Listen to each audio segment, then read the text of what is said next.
దేశంలో మళ్లీ కరోనా పంజా విసురుతోందా? కొత్త వేరియంట్లతో కరోనా చాప కింద నీరులా విస్తరిస్తుందా? మళ్లీ మాస్కులు పెట్టుకునే పరిస్థితులు రానున్నాయా అంటే అవుననే సమాధానం వస్తుంది.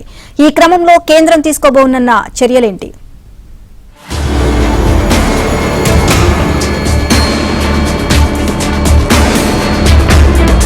కరోనా కల్లోలం సృష్టించిన విలయం ఎప్పటికీ మర్చిపోలేం.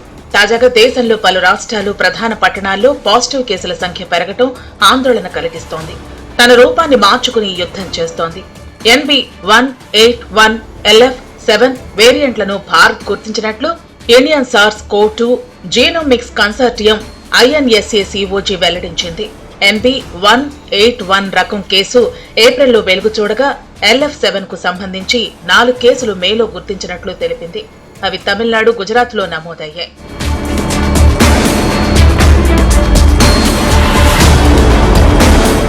దేశ రాజధాని ఢిల్లీ, మహారాష్ట్ర, కేరళ, తమిళనాడు, ఏపీ, కర్ణాటక సహా పలు రాష్ట్రాల్లో కొత్తగా కేసులు వెలుగు చూస్తున్నాయి.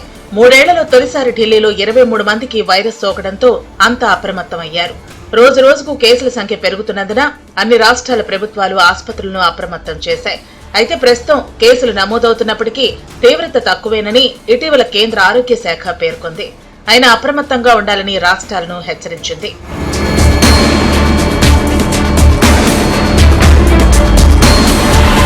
ఇటీవల కాలంలో ఆసియా దేశాలు, మరీ ముఖ్యంగా హాంకాంగ్, సింగపూర్, థాయిలాండ్ తో పాటు చైనాలోనూ కోవిడ్-19 వ్యాప్తి విపరీతంగా ఉంది. వారానికి వేల సంఖ్యలో కేసులు వెలుగు చూస్తున్నాయి.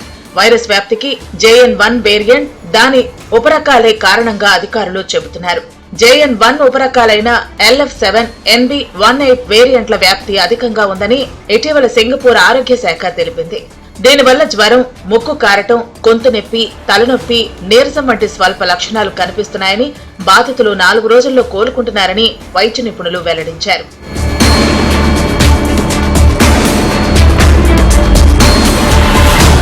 పలు రాష్ట్రాల్లో కరోనా పాజిటివ్ కేసులు క్రమంగా పెరుగుతున్న దృష్ట్యా ప్రభుత్వాలు అలర్ట్ అయ్యాయి. చేతులు పరిశుభ్రంగా ఉంచుకోవటం, ముక్కుకు మాస్క్ పెట్టుకోవటం, జనం అధికంగా ఉండే ప్రదేశాల్లో తిరగకుండా జాగ్రత్తలు పాటించాలని కేంద్ర ఆరోగ్య శాఖ నియమ నిబంధనలు పాటించాలని విజ్ఞప్తి చేస్తున్నాయి.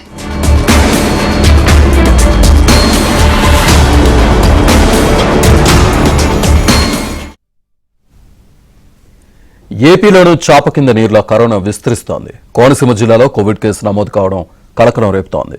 సత్యవాడ గ్రామానికి చెందిన వెంకట్రావు కొద్ది రోజులుగా కరోనా లక్షణాలతో బాధపడుతూ ఉండగా పరీక్ష చేయగా పాజిటివ్ గా నిర్ధారణ అయింది.